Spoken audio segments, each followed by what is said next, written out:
龍之家族第3季8集演完，死的人不少，小傑死了，科爾死了，海倫娜死了，藤石鎮更是被燒成了維斯特洛大型炭烤现场。但这一季死得最徹底的，可能不是人，也不是龙，而是人物逻輯。龍死了還能詐屍，國王死了還能退回死亡證明。人物逻輯一旦死了，就只能讓预言、夢境和編劇強行給他做人工呼吸。這一季播完，歐美評論界當場分裂成2個物種。主創康納爾接受時尚先生採訪，拍着胸脯說，季中集是我們迄今做過最好的東西。英國獨立報的評價是8個字：華麗轟鳴，膚淺的令人失望。原著粉大本營凛冬將至，網站更狠，標題直接寫本季雄心勃勃，並且堅定不移地致力於摧毀原著。雄心勃勃地摧毀這個短語的殺傷力，相當於誇你健身很努力，練的全是錯誤動作。至於馬丁老爺子本人，他和主創的決裂早就從書房炒到了頭版。第3季播出期間，全程保持一種我律師不讓我說話的沉默。馬丁為什麼沉默？因為該說的他早就說完了。老爺子寫《血與火》，寫的是一部假托史官之筆的冷血編年史。天地不仁，以萬物為芻狗，沒有主角光環，沒有救世預言，只有慾望、誤判和代價。冷到什麼程度？學士們連真相都湊不齊，同一件事留下3個互相打架的版本，歷史自己都懶得給你一個說法。康达爾接手之後幹了什麼？他給這部冷血史書裝上了中央空調，每個暴君都配一份原生家庭創傷報告，每場屠殺都附一頁情有可原的心理鑑定，每個女性角色都要先領一張現代價值觀良民證才被批准作惡。歷史的冷被改編的暖，一集一集武化了。這是我們頻道從第1季罵到現在的老病根。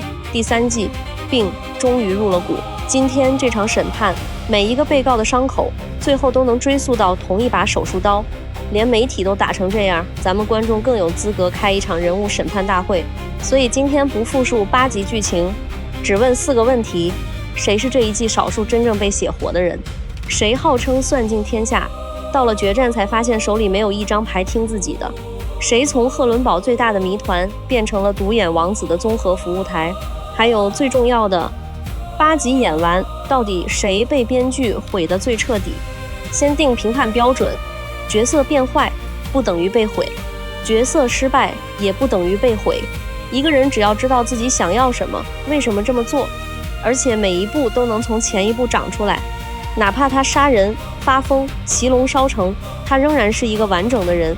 真正的血崩是這個星期還精明得能操縱王位，下個星期突然忘記自己簽過什麼協議。這一集要和平，下一集送兒子上路。上一場是政治家，下一場變成劇情工具。簡單來說，壞人不可怕，不像自己才可怕。按照這把尺子，咱們先從本季最大的意外說起。寫的最完整的人居然是伊耿。第3季人物弧光最完整的，不是雷尼拉，不是戴蒙，也不是伊蒙德，是伊耿2世。對，就是那個前2季喝酒胡鬧、逃避責任，靠親媽和外公硬抬上王座的廢物國王。這個判決不是我一個人下的。第2季播完的時候，網上有個高讚帖子，標題就很悲憤：伊耿2世是整場血龍狂舞裡寫的最好的角色，而劇版把他徹底浪費了。樓主說，書裡的伊耿是個莎士比亞式的前提，一個知道自己是冒牌貨卻逃不出王座的國王。劇版愣是把他做成了第1季的搞笑擔當加第2季的純反派。第3季編劇居然把這筆賬還上了。還賬的方式很簡單，把他從鐵王座上拽下來，扔進牲口車，讓他坐在鳥糞上懷念王位，再把他塞進難民營，幹最髒的苦役，親吻最髒的靴子，最後連自己的名字都不敢說。這是維斯特洛皇家售後部門把国王身份一件件拆下來檢查，王冠沒了，軍隊沒了，身體毀了，媽媽不要他了，弟弟還想燒死他。拆到最後只剩一個問題：如果沒人逼你當國王，你自己還想不想活？第1集裡，他身體已經碎得像暴力運輸後的瓷器，卻仍然不肯向雷尼拉下跪，那還不是什麼王者覺醒，只是一個輸光的人死死攥着最後一張過期會員卡。這一段是全季最好的原創改編。還說前幾集那個哭哭啼啼、逢人便抱怨的伊耿，喜感直逼《權力的遊戲》裡喬佛里的巔峰演技，偏偏演员演得太好，觀眾笑着笑着竟然開始共情，因此喬弗里挨打，觀眾鼓掌；伊耿挨打，觀眾鼓着鼓着掌，突然有點鼓不下去了。第5集，拉里斯把他最後一層自憐撕下來，你出生就拿到最好的老師，最好的血統，還有一條以太陽命名的龍，結果被你把滿級賬號玩瘋了。伊耿第一次承認自己不只是個糟糕的國王，還是個糟糕的人。隨後，當地頭蛇拿王冠勒索他，他沒有御林鐵衛，沒有揚言，也沒有大臣替他擦屁股，他自己撲上去殺了對方，然後糾正那個人，叫我陛下。方法依然爛，道德也沒有突然充值，但這是他第一次不靠別人賦予的身份，主動搶回自己的身份。真正的回報出現在第7集，拉里斯判斷這個項目已經沒有投資價值，準備退出。伊耿卻不跑了，他寧願以國王的身份死，也不想繼續以屍體的身份活。然後面對圍剿軍隊，揚言拖着半張爛臉爬了出來，一個半死的國王，一條半死的龍，2塊被全世界判定報廢的零件，拼回了一個還能噴火的神話。這場戲爽，不是因為伊耿洗白了，他燒的仍然是活人，那聲狂笑也不是聖君上線，真正成立的是這個被母親放棄，被弟弟謀殺，被臣子拖着逃命的人，終於拿回了選擇自己怎麼活、怎麼死的權利。集中集他和伊蒙德重逢，那句我還活着，蠢貨，小丑式的癲狂喜劇更像一個破產老板衝回公司，發現自己的工牌居然還能刷開門，先笑後哭。湯姆·格林卡尼的表演把這一層拖得特別穩，全劇最強的人物弧光屬於伊耿。伊耿不是本季最好的人，卻可能是本季寫的最好的人。一個壞人重新成為一個人，比一個好人突然變成一條口號有意思多了。順便請注意，這條全季最佳弧光是怎麼寫出來的？編劇沒給伊耿發良民證，沒安排任何人替他辯護，就讓他結結實實地摔到底，再看他自己爬不爬得起來。2. 科爾沒有被洗白，他只是終於被寫完了。第2位意外幸存者是克里斯頓·科爾，這個人前3季的人生總結起來就一句話：把私人情緒包裝成公共事業，再讓別人替他買單。跟雷尼拉睡過，反過來罵雷尼拉，替阿利森殺人管這叫忠誠，把7國踹進內戰還覺得自己是榮譽的受害者。這一季終於把他寫通了。科爾說他一輩子都被貴族使用，既然人生已經爛了，那至少死法必須體面，最好還能寫進歌謠，讓阿利森聽見。這不是覺悟，這是他最後一次大型自我感動。第6集開場，編劇把他的願望逐條退貨。臨終遺言沒有，光榮決鬥沒有，萬人傳唱沒有。阿利森聽見更不可能，他當時還忙着從紅寶牆縫裡找出口，只有黑阿里抬弓，3支箭，一臉泥，大軍從屍體上踏過去。他這一生最想證明自己不是工具，最後卻被草草收場，連工具都算不上，只算耗材。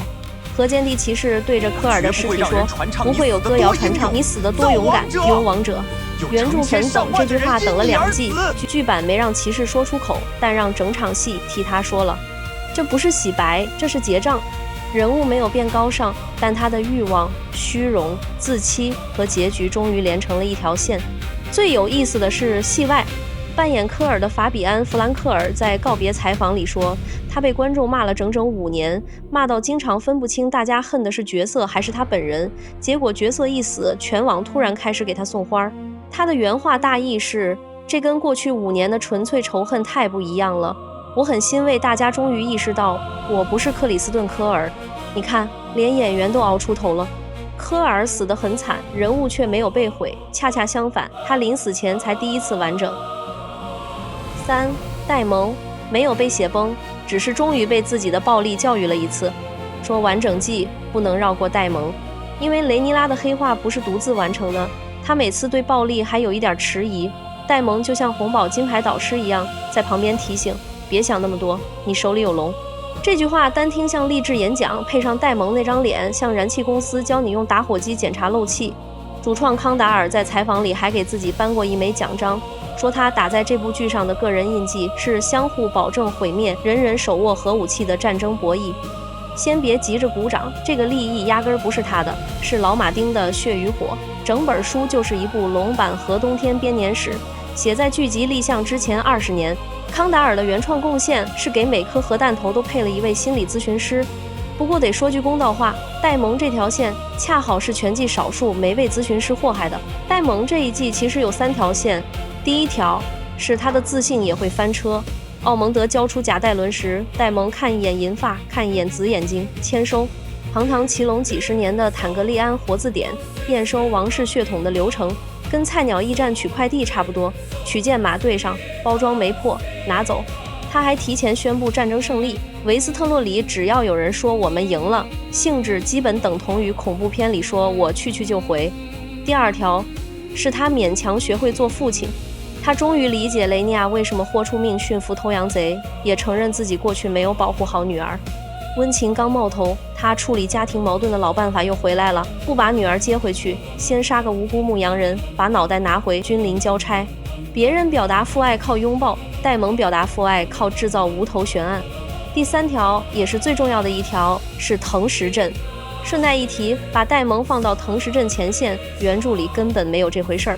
康達爾在時尚先生的採訪裡大方承認，擱前幾季我會拼命抵制這種改動，但他對人物弧光更好，對電視敘事更好。請記住這個句式，後面還會反覆出現康達爾宇宙第一定律。凡是採訪裡說對敘事更好的地方，都是原著裡被他拆掉承重牆的地方。這一處算他運氣好，牆拆了，房沒塌。咱們接着往下看，塌了的。開戰前，加爾溫和克里斯帶來一個不完美但能避免屠城的方案，戴蒙拒絕了，因為他要的不是結束戰爭，而是堆積如山的海塔爾屍體。別人看見的是滿城百姓，他看見的是克拉克修終於可以上場刷數據。這是戴蒙的超級碗，他等了1季，哪肯在開賽前談和平？結果城门打開，巨龍進場，烏爾夫帶着銀翼無差別縱火。戴蒙終於站在廢墟裡，看見女人、孩子和士兵一起被自己的絕對力量結了賬。所以戴蒙沒有被寫毀，他的邏輯一直很穩定，相信力量，崇拜力量，遇事不決就用更大的力量。他這一季最悲哀的地方，不是他變了，而是他幾乎沒變。別人用8集慢慢發瘋，他用8集證明自己一直就是那個認為龍焰能解決一切的人。直到藤石鎮燒完，他才發現龍焰確實能解決問題，連同提問題的人一起。戴蒙的判詞是全季最穩定也最危險的人。4. 奧蒙德，全季最自信的直面天才。另一位不能漏掉的是奧蒙德海塔爾。先說選角，詹姆斯·諾頓這個新面孔是全季媒體唯一達成共識的地方。好萊塢報道者說他是新角色裡最好的一個，連把整季罵出花的凜東將至網站都承認諾頓的表演絕對在殺瘋。只可惜劇本完全沒能把他寫成一個和奧托·阿利森一脈相承的海塔爾家人。翻譯一下，演員滿分，人設散裝。這個人前半季確實很迷人，有禮貌，有審美，有潔癖，還有一種全世界都臭只有我文明的高級欠揍感。他用假戴倫騙過戴蒙，声东擊西拿下藤石鎮，控制真戴倫，給他鑄幣封爵，打造勇敢的戴倫政治品牌。弗魯克利斯又用潮头岛和身份拉攏烏爾夫，看起來每一步都比別人多算3層。可到了最終決戰，把他手裡的牌攤開一看，問題來了，沒有一張真正聽他的。戴倫不認同他，加爾溫背着他談判，克里斯只是隨時可能被救走的人質，烏爾夫是喝醉酒的核彈，藤石鎮百姓是被迫上桌的人肉盾牌。東郎軍更絕，出門前就沒打算活着回去。奧蒙德拿死亡嚇唬他們，約等於拿加班威脅自願住在公司的員工。這裡要說句公道話，科爾的游擊戰確實拖慢了河間地聯軍和東郎軍，大約替奧蒙德爭取了2個星期。於是更大的問題來了，科爾拿命替他爭取了2個星期，奧蒙德把這2個星期換成了什麼？他修了城防，挖了壕溝，準備滾油、石塊和楔弩，還把孩子擺上城牆阻止龍焰。這些不能說毫無準備，可劇集沒有讓我們看到更主動的軍事調度，沒有繼續派小分隊騷擾東郎軍的行進和補給，沒有把敵軍拆散消耗，也沒有給最關鍵的龍騎士準備替代方案。黑黨一到，烏爾夫失蹤，戴倫動搖，城防出現突破口，堂堂統帥沒有坐鎮全局，反而在城裡四處找一個睡在廁所裡的醉漢。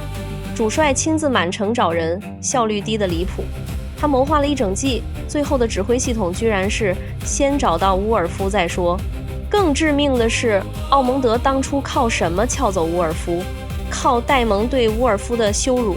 結果真正需要烏爾夫時，他把這位褲子還沒提起來的龍騎士拖出廁所，當眾毆打，再罵一遍下賤種。一個靠尊嚴招來的人，你用羞辱管理；一個手握銀翼的人，你拿他當一次性工具。這已經不是戰術失誤，是領導力自殺。奧蒙德最大的盲點就是他把身邊所有人都看成棋子，卻忘了棋子也有情緒，騎龍的棋子還會飛。最終東狼羅德瑞克一路殺到他面前，奧蒙德戰鬥力並不差，甚至砍掉了羅德瑞克一條手臂，可他被鮮血弄得當場反胃，又被斷臂老頭反殺。緊接着银翼龍焰落下，一個怕髒的人和一個求死的人被同一團火結了賬。季中當晚 X 有位網友的悼詞已經預定了年度金句，沒了奧蒙德，這句的牌面至少掉一半。看看反派做到觀眾捨不得，這是本事，可惜這本事一半是諾頓的。奧蒙德不是毫無本事，他有騙術，有宣傳，有心理戰，也能設計一個漂亮的政治局面。問題是，他把宣傳當實力，把人質當盟友，把烏爾夫當忠臣，把自己制造的恐懼當成了別人對他的忠誠。他的判詞是：謀略有餘，軍事不足，拳技最自信的紙面天才。5. 雷尼拉不是被寫崩，是被剪成了2倍速。如果只看終點，雷尼拉從一個相信繼承權、相信父親，也相信自己代表秩序的女王，變成一個用龍和預言給自己蓋章的統治者，這個方向是成立的。問題在於編劇太着急證明他變壞。先說這條線裡做得好的部分。第3集雷尼拉的凱旋，全集只跟他一個人。他進入君臨，親手處決奧托，接手空國庫、鼠患、糧荒和一群不服氣的貴族，一邊給平民放糧，一邊請權貴吃烤老鼠。作曲家專門寫了一段神經質的弦樂，音符像強迫性的雜念一樣打轉，字面意義和比喻意義上同時進行。畫面上一切光鮮，聲音裡全是崩塌，這才叫高級。本季最像老馬丁的一段敘事，是作曲家和音效師完成的。編劇組要是有配樂部門一半的耐心，這一季也不至於翻車。政治理想很清楚，政治後果也很清楚，既沒有消滅敵人，也沒有拉攏敵人，只是把全城最有錢的人集中羞辱了一遍。接着他拒絕海蛇私生子的合法身份，逼得克里斯當众掀桌。原本一张文件能夠解決的聯盟問題，被拍成了紅寶家長會護洋黑料。隨後接二連三，他開始一次錯一點，晚發軍饷，晚見兒子，晚聽建議，越來越依賴父親留下的答案，卻越來越聽不見眼前活人的聲音。鐵王座割傷他的時候，這條線本來很有味道。他不是突然發瘋，而是每一次都覺得自己只是為了大局多走了一小步，小步疊起來，身後已經沒有回頭路。可這條線欠着一筆舊債，是前2季埋下的。原著裡的雷尼拉什麼樣？多疑、記仇、貪戀權力，登基之後加稅、抓人，看誰都像叛徒。老馬丁從沒打算把他寫成女權先驅，他只是繼承戰爭裡又一個被王座吞掉的人，和他的對手一樣壞，只是壞的花色不同。劇版前2季幹了什麼？把他的刺一根一根拔掉，洗成一個被父權耽誤的現代女性偶像。錯的永遠是制度，是男人，是別人。劇集為了討好現代觀眾軟化了雷尼拉，而故事現在走到了這套濾鏡再也罩不住的地方。這就是政治正確改編的經典債務結構，前期把人物美化成偶像的每一筆，後期都要用雙倍的趕工來償還。你花了2季告訴觀眾他清白進步，別無選擇，現在原著劇情要求他燒人、虐囚、殺主教，中間的台階早就被你自己拆去給偶像搭領獎台了。到了第7集，他抓着海倫娜追問戴蒙會不會背叛，藤石鎮會不会出事，我到底是不是天命所歸。雷尼拉已經不是在理解未來，而是在命令未来批准自己。到了季中，編劇突然嫌火候不夠，直接把他连人帶灶推進火裡。他虐待海倫娜，禁足貝拉，驅逐梅莎利亞，又闖進大聖堂，要求總主教為他認證，認證沒通過，他殺了教皇。隨後站在飢餓的百姓面前，大講100多年後的長夜和救世預言。老百姓想要麵包，女王發給他們一份100多年以後才生效的末日保險。這段的意象，官方幕後自己蓋了章。導演帕雷克說，這是一個徹頭徹尾的達斯維達時刻。康達爾說，這一場講的就是法西斯意象，就是聖像學。艾瑪達西在官方播客裡補充，內身出場的行头做的就是標準的法西斯形象工程。雷尼拉已經把人民的女王這個念頭整個扔掉，轉而信奉某種坦格利安半神。雷尼拉带着對自己正確性的懷疑開始這一季，帶着對自己錯誤性的堅定結束這一季。注意，以上這些精彩論述全部出自幕後訪談，正片不是沒演，是抽幀播放，抽掉的過程全補在採訪裡了。幕後花絮解釋這種黑化處理過程比正片台詞還多。這就是本季的固定套餐，正片負責放結果，採訪負責補過程。觀眾買了一張電影票，回家還得看導評音軌，才能知道人物為什麼瘋。康達爾說起雷尼拉的墮落頭頭是道，分析的比誰都透。可惜分析人物是我們劇評人的工作，您的工作是把它拍出來。方向沒有問題，表演也沒有問題，真正缺的是中間那幾集台階。台階去哪兒了？上一段剛說過，拆去搭領獎台了。劇集把雷尼拉朝殘酷女王推得太快，她的種種決定看起來不像深思熟慮的狠辣，更像單純的昏招。福布斯的剧評人則從另一個方向開炮，預言裡的王子被強行掰成公主。全游裡丹尼利斯那套已經夠牽強了，這裡再來一遍，只會更牽強。他失去兒子，接手爛城，被貴族抵制，被預言誘惑，還握着全世界最強的武器。一個人只要不斷相信我的目的足夠正義，遲早會把自己的暴力也解釋成正義。可編劇前面花了大量時間讓人物做夢、開會、重複情緒，真正需要慢慢發酵的黑化，卻在最後2集集中結算。所以雷尼拉不是冠軍，他不是被徹底毀了，只是被編劇拖動进度條，直接拽到了終點。6. 伊蒙德和亞利河文，一個只剩找媽，一個只剩當媽。伊蒙德原本最有意思的地方是力量和自卑長在同一個人身上。他有全境最大的龍，卻沒有安全感。他想成為戴蒙，卻比戴蒙更需要別人害怕自己。有人怕他，他就是戰神；有人請他坐下吃飯，他反而不知道下一步該演什麼。在赫倫堡，西蒙斯特朗不決鬥，不放狠話，只是禮貌請他吃飯。伊蒙德最怕的就是別人不怕他，所以他只能用殺人找回表情管理。如果沿着這條線寫下去，他會是一個很危險的人，不是因為天生瘋，而是因為他必須不斷制造恐懼，才能相信自己擁有力量。可編劇寫着寫着，對缺愛2個字上癮了。找年長妓女是找媽，抱住亞利河文是找媽，夢裡出現阿利森還是找媽。第7集有一場戲直接把這個問題訂上了熱搜。伊蒙德和亞利親熱時看到的是母親的臉，網上的高讚評論原話是：這可能是這個劇拍過最令人不安的畫面，而劇集拍完就當無事發生。編劇到底想說明他什麼心理問題？網友都看出問題了，劇集自己沒接住，親媽、女友和毒酒圍着同一張桌子轉。伊蒙德的人物說明書只剩一個搜索標籤：母親。問題不是戀母情節不能寫，他當然可以解釋他的控制欲、羞恥和脆弱。問題是當一個解釋包辦所有行為，人物就不再複雜，只剩病例。更倉促的是，季中伊蒙德曾經故意用龍火燒哥哥，伊耿也恨不得把他剥皮抽筋，結果兄弟重逢，一個巴掌，2句大敵當前，弑親舊賬自動轉成戰略合作，共同敵人能讓兄弟暫時聯手，邏輯沒有問題。沒有試探，沒有威脅，沒有利益交換才是問題。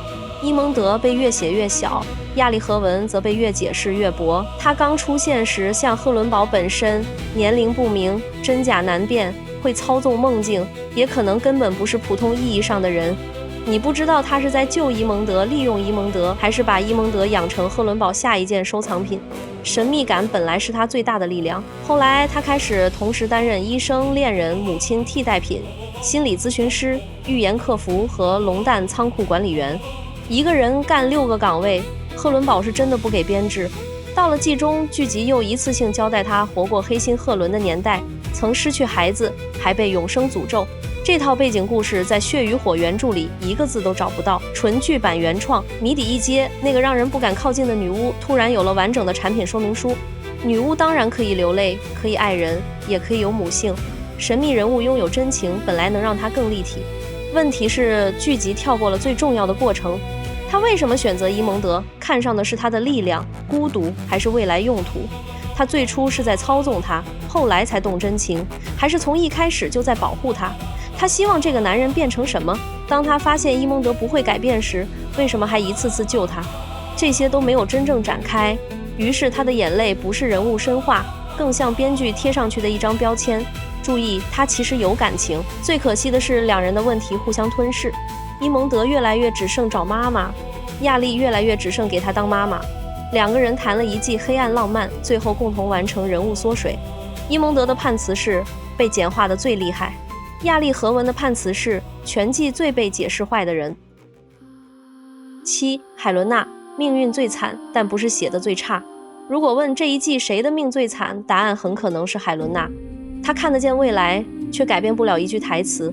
她想看的只是毛毛蟲、甲蟲、籠舍和雞，身邊所有人卻把她當成一台預言取款機。雷尼拉問他王位，阿里森拿他的孩子做交易，梅莎利亞把殘酷真相送到他面前，每個人都想從他身上取走一個答案，沒有人問他承不承受得住答案。所以海倫娜最後從窗口墜落，並不是突然發生的反轉，那扇窗從這一季開始就一直在那裡。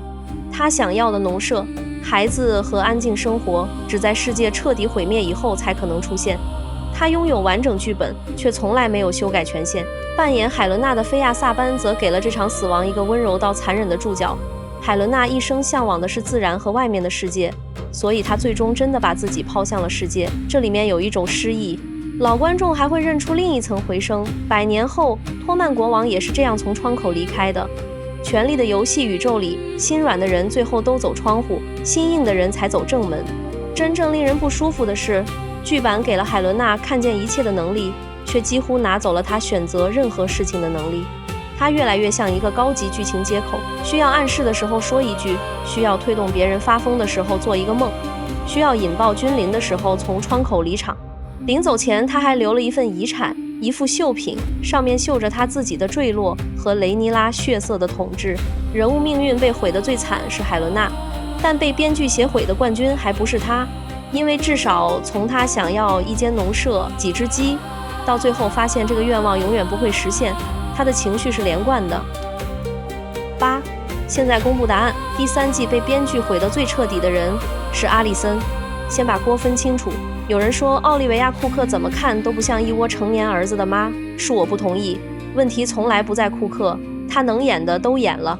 問題在於劇本根本沒告訴他，他演的這個人到底想要什麼。不是因為他背叛綠黨，也不是因為他想救海倫娜，甚至不是因為他決定殺伊蒙德。這些選擇單獨拿出來都能解釋。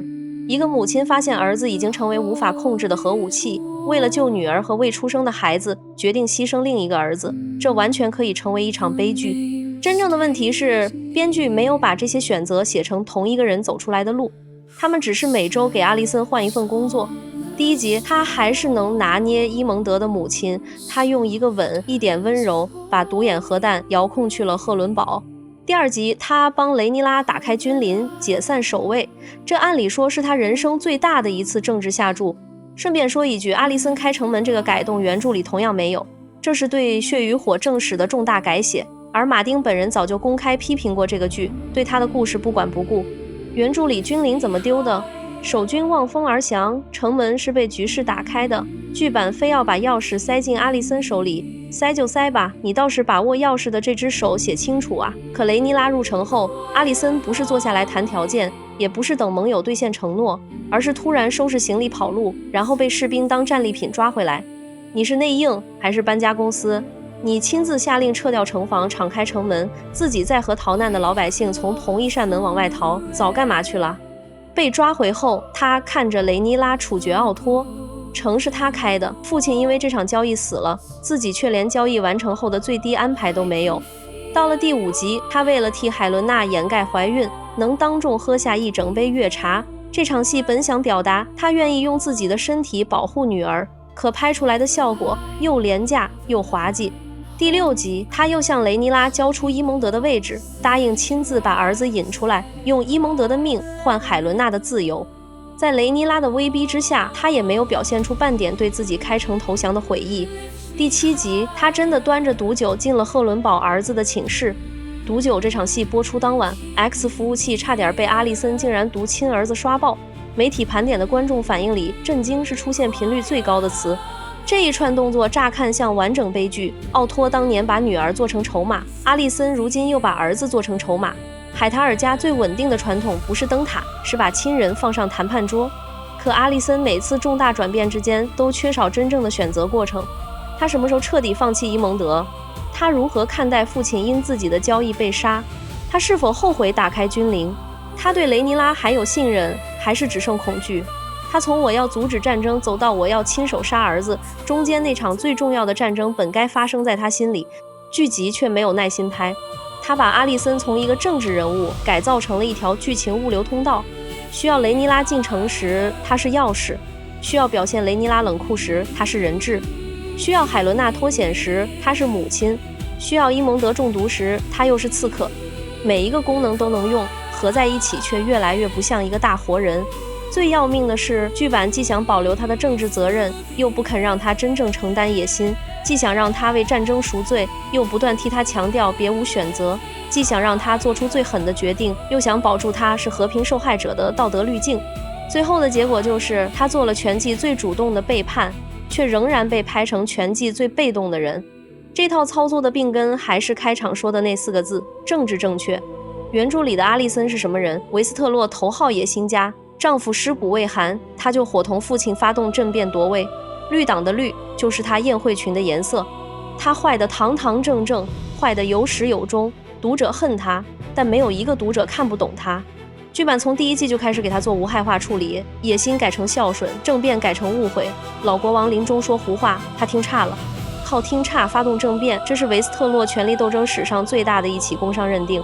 到了第3季，編劇連他僅剩的政治屬性也沒收了，只發下來2個安全標籤：母親、受害者。於是每當劇情需要他做政治動作，他就只能以工具人身份上崗，因為一個被官方認證為無辜的人做任何主動的惡都算人設事故。編劇親手把他鎖死在受害者椅子上，然後奇怪他怎麼不動。老馬丁敢讓一個母親同時是野心家，讓讀者又恨又懂。劇版不敢，他怕觀眾恨他，結果觀眾連記住他的機會都沒有了。被恨起碼證明你活着，被同情模板套死才是真正的死亡。有人說這個劇只寫對了雷尼拉和阿利森2個人，我覺得咱倆看的怕不是同一個 HBO。原著裡的阿利森可以讓人討厭，但你知道他要什麼？劇版當然可以徹底改寫他，不必照書拍。可改編不是把人物的獠牙拔掉，再發給他一張受害者證明，你可以把他寫成母親、和平主義者、贖罪者，甚至釋子者，只要讓這些身份彼此長出來。第3季沒有做到，所以阿利森不是被寫壞了，他是被寫沒了。9，這一季真正被毀的其實是選擇。把8集放在一起看，第3季最深的問題終於露出來了。馬丁筆下的血龍狂舞本來是一場沒有崇高理由的人禍，慾望、傲慢、繼承制度、親情、誤判和報復，一層層把人推下懸崖。沒有誰拿到完整劇本，也沒有誰真能控制後果。馬丁是個極度講究因果鏈的作家，一件事咬住下一件事，不停地往氣球吹氣，才有紅色婚禮那種炸裂時刻。而劇版對因果關係的態度，用他們的話說叫快進快出，隨拿隨用。原著裡的悲劇像一場沒人踩剎車的人性車禍，劇版卻越來越喜歡把終點提前寫在導航上。雷尼拉有冰與火之歌，海倫娜有預言，戴蒙有夢境，伊蒙德有女巫，龍蛋會發熱，未來會顯形。人物只需要按照任務提示前往下一個坐標。最諷刺的是，康達爾的採訪永遠比他的劇本清醒。他說，他和編劇感興趣的是古代歷史的不可知性，大事件確鑿，細節任憑詮釋。說得真好，這就是血與火的靈魂。讓他轉身給每個角色發了一台預言導航，夢是真的，幻象是真的，龍蛋會發熱，女巫會劇透。一邊宣稱歷史不可知，一邊把標準答案印在每一集的片頭，這不叫歷史觀，這叫劇透觀。他還說雷尼拉不是天選之人，他們想看的是救世主敘事灌進一個凡人身上會發生什麼。立意確實漂亮，可立意不能代替台階。你在採訪裡告訴我他會瘋，不等於我在正片裡看着他一步步瘋。老馬丁的世界之所以冷，是因為天不回答。你以為自己是天命所歸，天連理都不理你，一支流箭就送你下線，史書還要把你的死因寫錯。劇版的世界之所以溫吞，是因為天太愛聊天了，人人有預言，個個有夢境，命運熱情得向大街上發傳單的。天地不仁的史詩被改成了天地有情的連續劇，這才是3季以來最大的亂改，比刪掉蕁麻，比把預言裡的王子掰成公主都更傷筋動骨。那些只是砍樹枝，這個是換土壤，結果就是越強調命運，人物越不像在做選擇。這也是為什麼第8集烏爾夫燒毀藤石鎮反而那麼有衝擊力，不是因為他偉大，恰恰因為他一點也不偉大。他貪酒貪權，容易受辱，黑黨把他當工具，綠黨也把他當工具。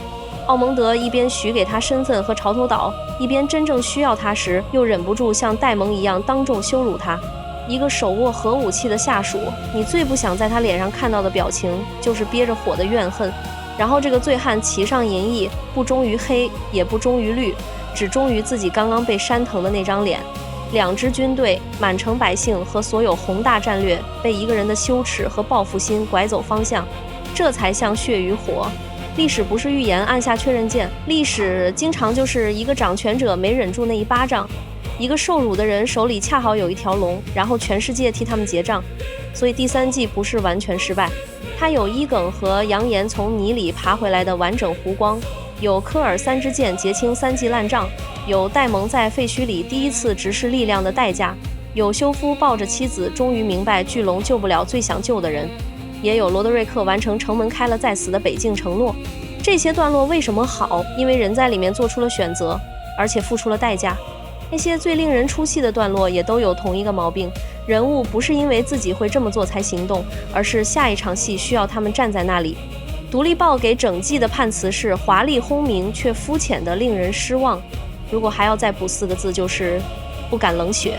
老馬丁寫歷史，筆是冰做的，他不替任何人辯護，不給任何暴行找補，寫死一個人像史官記一筆流水賬，正因為筆冷，讀者的心才會燙。康達爾這一屆的筆是暖的，誰都情有可原，誰都身不由己，誰都值得一段治癒系閃回。筆一暖，觀眾的心反而涼了，因為你連恨一個人的權利都被沒收了。所以第3季人物審判結果如下：寫得最完整伊耿，結賬最痛快科爾，最穩定也最危險戴蒙，最自信的紙面天才奧蒙德，黑化最趕工雷尼拉，被簡化的最厲害伊蒙德，最被解釋壞亞歷和文，命運最殘忍海倫娜，被編劇毀得最徹底阿利森。當然這只是我的判決，輪到各位維斯特洛陪審團投票了。如果你有新的判詞，評論區直接補充。畢竟龍之家族最公平的一件事就是王位只有1張，被編劇迫害的座位永遠管夠。希望下一次巨龍負責噴火，人物負責做人，編劇負責把中間的路寫出來。建議康達爾先生第4季少接受點採訪，把解釋人物的力氣花在正片裡。